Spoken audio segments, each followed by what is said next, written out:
We are live, Military Images Live, coming to you from Arlington, Virginia, from the Military Images headquarters.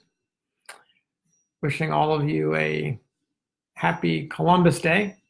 Hope you had a good day off for those of you who had a day off. Gonna let a couple minutes go by here. See John Eric is on the phone, on the video, on the Facebook machine. Welcome. Hello, Michael. Hello, Liz. Hello, Patrick. Hope you all had a great Columbus Day. Hope you all had just a nice day. It's a little chilly in the morning here in Virginia. It warmed up later on in the day. Let another minute go by. Hello, Jean. Give you an enthusiastic hey. Fred is here. Jeff is here. Phil. Hey, Phil. Hey, Jeff. Get started in just a moment. Looks like we have a good crowd on this Columbus Day. Hope you all are rested and relaxed. Hope you didn't have to work. All right. See who else is here. Give us just a second. All right. Hey, Buck the Zidell is here. Wonderful. All right. Let's get started. I'm starting out with this fine publication. I don't know if you're familiar with it. Let's take you back to 1991, the sort of the end of the industrial age, the end of, I'm going to call it the end of the age of communications, the end of the beginning of the digital age, really. We're at the end of an era, the beginning of the digital age.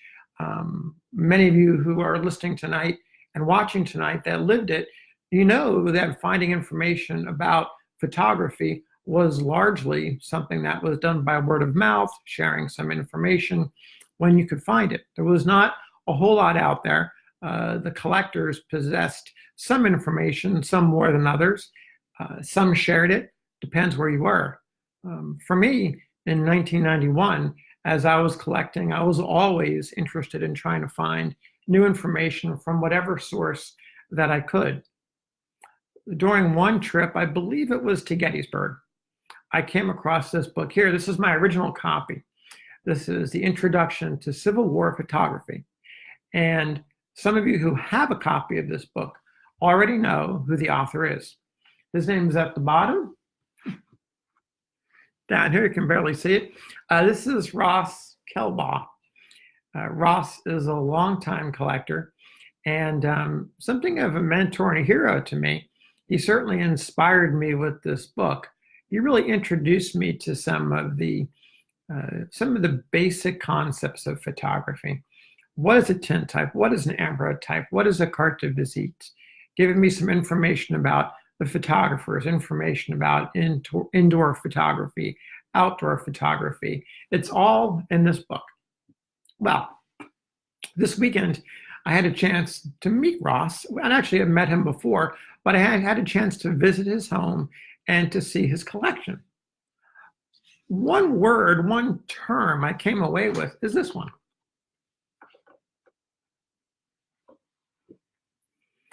The Centennial Generation. I got to give him some credit for this. I hadn't really thought of it in quite this term.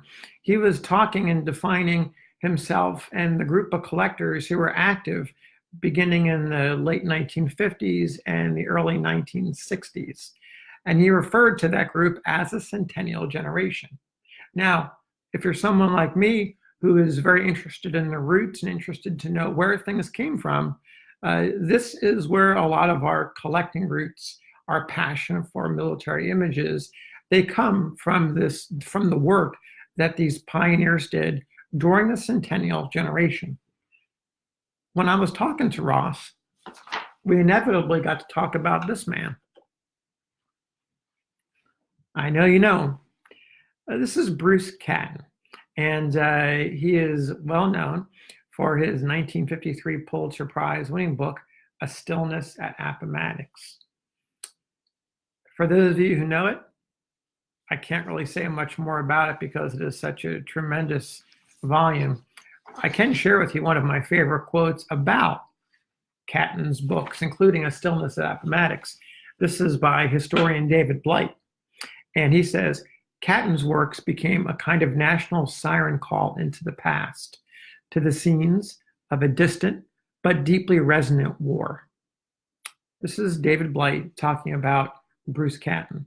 Now, what Mr. Catton did through a series of books and many articles in those years leading up to the Centennial is he told the story of the Civil War largely through the stories of the men, the enlisted men and the officers, and their experiences. If you haven't read A Stillness at Appomattox, Glory Road, and the other books in the series, I highly recommend them. Ross told me a great story, and he's a child of that generation, the Centennial Generation. He told me the story of how he got started collecting. I believe it was in the late 1950s, early 1960s. He was in Gettysburg, and I believe it was at a class trip. And he managed to get some permission from his teacher to take off and go to a nearby antique shop. I believe it was one that he had known about during a recent visit. So he was gone for about 20 or 25 minutes. Some of his buddies had got permission to go along with him. He ran over to the store and he bought a cartridge box. It was his first Civil War artifact. There was a lot more to come, and eventually he settled on photography. Ross's collection is so extensive and so impressive. During the time I visited, which was probably about 4 or 5 hours, we never really made it to the Civil War. Believe it or not, we spent a lot of time with the daguerreotypes and ambrotypes. Of all the things I saw, this one really caught my attention. Anybody recognize this woman? Well, it's Barbara Fritchie. And if you know the story of Barbara Fritchie and Frederick and Stonewall Jackson, here is a look at the woman herself, a beautiful, beautiful image of the Barbara Fritchie. Ross has done a bunch of other projects in the world of collecting photography. A lot of it is based on Maryland. He's a native of Pikesville. Today he does a show called Chesapeake Collectibles. I believe it's a PBS affiliate. And his collection it's the stuff of legend. He's a great collector. He's a great champion of photography. And he's one of the pioneers. He's one of the members of that Centennial Generation. So I recommend, let me go back here. I recommend if you don't have a copy of this book, Introduction to Civil War Photography, I recommend go out and get one. It may be past many of you that are tuning in, but if you have a young one in your family or a friend somewhere that is just getting into collecting, this book still holds up. It's a worthy read. One thing you won't get is my version happens to be signed after, 20-something years, I had Ross sign the book. So there you go. Ross Kelbaugh, Introduction to Civil War Photography. I recommend it. Let's move on. Here's an image. Whoops, sorry guys. I'm going to move this over. Here's an image that appeared on Facebook. Having some technical difficulties.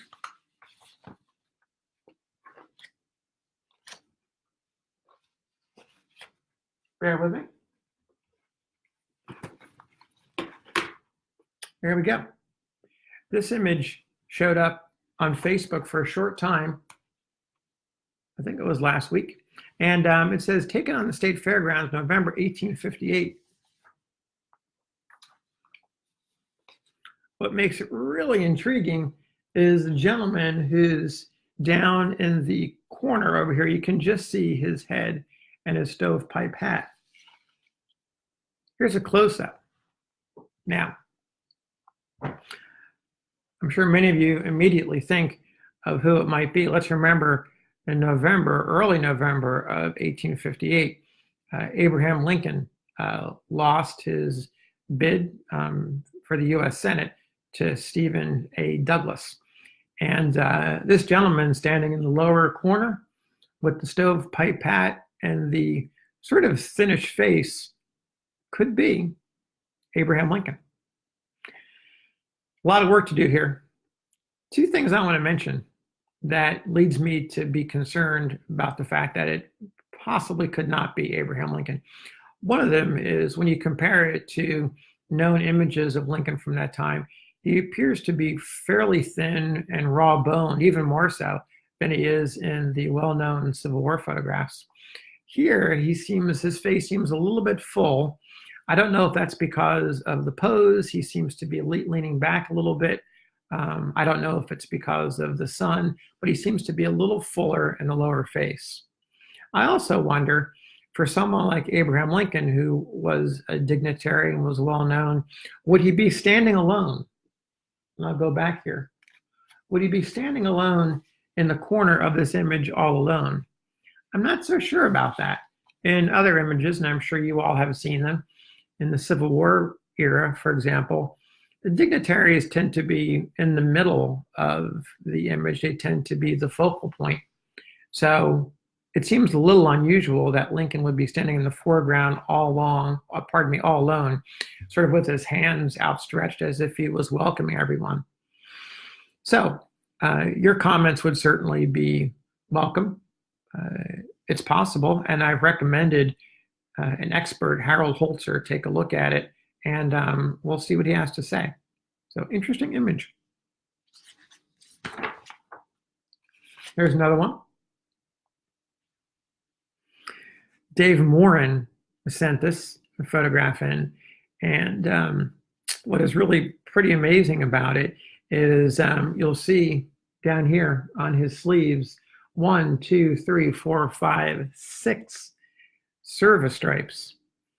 Some of you who may be unfamiliar with uniforms might have thought that he might have been some kind of a Navy guy, because the Navy guys have all kinds of insignia down there.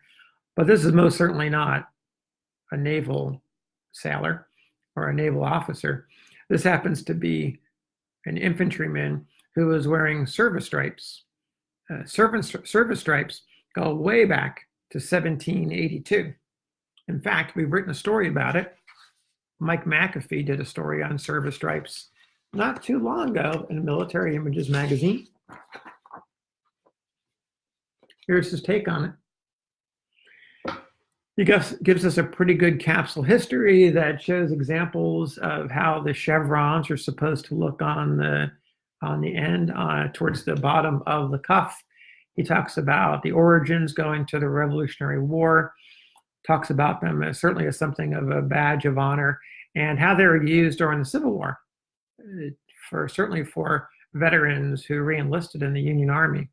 So we can take a look here. One of the examples that Mike includes in his article is this officer here, who, like the guy that Dave showed, is also a sergeant.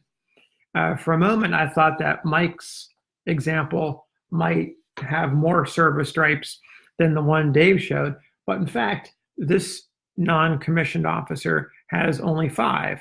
Still, 5 is pretty impressive when you think about all those years of service.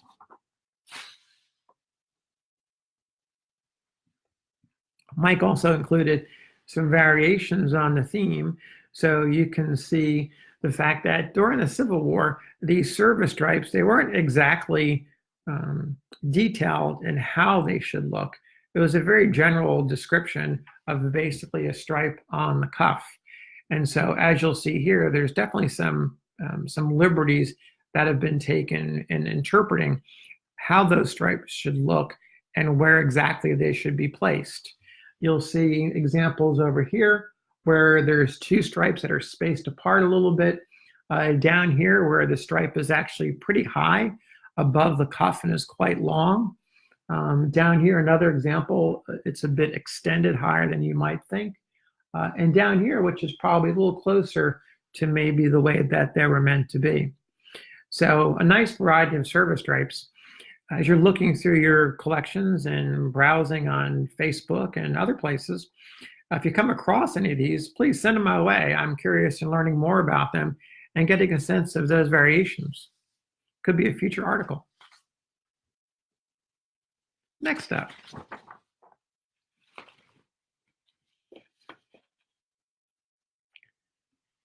It's a little bit of photo sleuthing. This comes from Paul Bigness. Paul sent this to me. This is a picture of a photograph reproduced in the book Defend the Valley. The officer is Thomas Marshall, and it was believed to be taken in Winchester in 1862. A very nice image, seated pose of Thomas Marshall. What Paul pointed out is the tablecloth, which you can see over here. Take a close look at that tablecloth. And Paul noticed that it resembled a tablecloth in another photograph that he had seen. And here it is. You can see very well. I'll pull this over for you in my low-tech way. And you can see that the floral pattern and the sort of a geometric floral pattern is certainly, it looks exactly the same. There's no question if you study them. Now, this photo happens to be, zoom out a little bit, is that photo. It's Stonewall Jackson. And this is credited to photographer Nathan Rootzon, who was operating in Virginia in the 1860s. Actually, he was operating even before that. He goes back to the, I believe, to the era of the daguerreotype. So there's a great article about Nathaniel Rootzon that's written by Robert Moore. And in it, he tells the story of another photo of Stonewall. This classic image that many of you know very, very well. And Mr. Moore communicates an anecdote that he found in Nathaniel Rootzon's obituary. And here it goes. Here's what he has to say. This describes this sitting of Stonewall Jackson. He says, Mr. Rootzon often spoke of an incident which occurred when taking the picture of the great Civil War hero.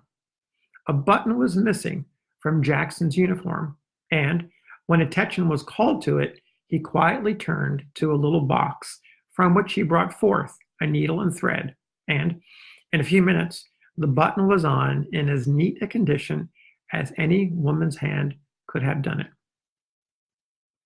Reverend Dr. James Graham, pastor emeritus of the Presbyterian Church in Winchester, has the original photograph in the library of his home on North Braddock Street.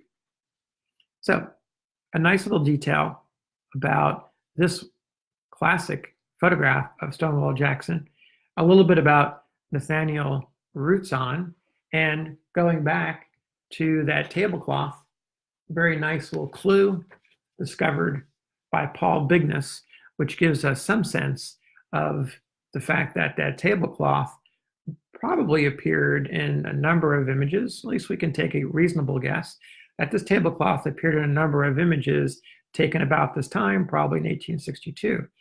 So as you're looking through your images, keep this thought in mind. You might call up this image of Stonewall on the internet, very easy to find, and do some comparison and see if you have an original Nathaniel Rootzon photo in your own collection. Speaking of photos and identified photographers, here's one. This was sent in by Charles Clark of Manassas, Virginia. Charles says, this CDV attached is one of my great-great-grandfather and the other officers of Battery I, 1st Michigan Light Artillery. Taken sometime by Gold Sticker in early 1865, after the return of the battery's participation in the Atlantic campaign. My relative is shown by the arrow pointing at him there. Ink pen done by his daughter my great-grandmother many years after the war. Charles goes on to ask a question. He says, any info you have on H. Goldsticker, photographer, Army of the Cumberland, would be appreciated. Now, H. Goldsticker, photographer, Army of the Cumberland, is what's printed on back of this image. Charles wanted to find out more, and Charles, I can tell you some information about him. He dates back to the era of daguerreotypes, and his name is Herman. The H is Herman. Goldsticker, also pronounced as Godschecker, which may be an original German pronunciation or some phonetic spelling of a German name. He's listed as a practicing daguerreotype artist in Cincinnati in the late 1850s, had a couple of different studios. What I found interesting is the mention of him being a photographer with the Department of the Army of the, the Army of the Cumberland.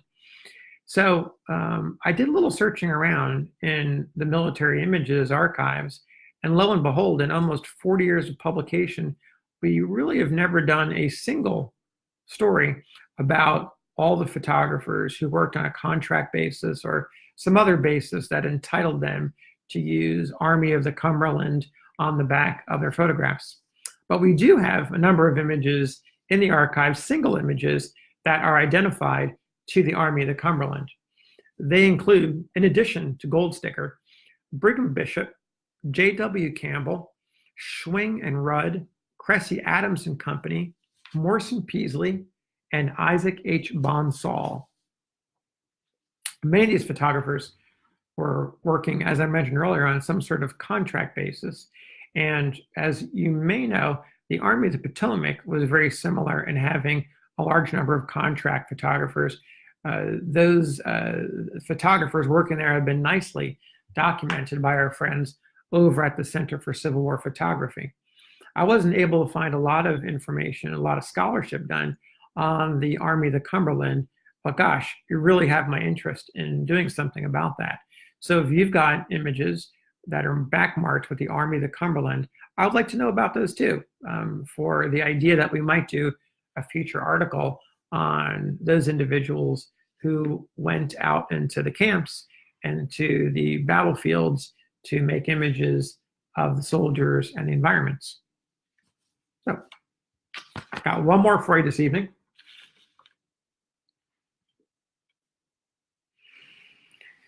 Speaking of identified photographers, I've recently been working with our good friends at the Excelsior Brigade. That's Jim Quinlan, Sheila Vaughn, and they do a great job with collecting Civil War photography and making it available.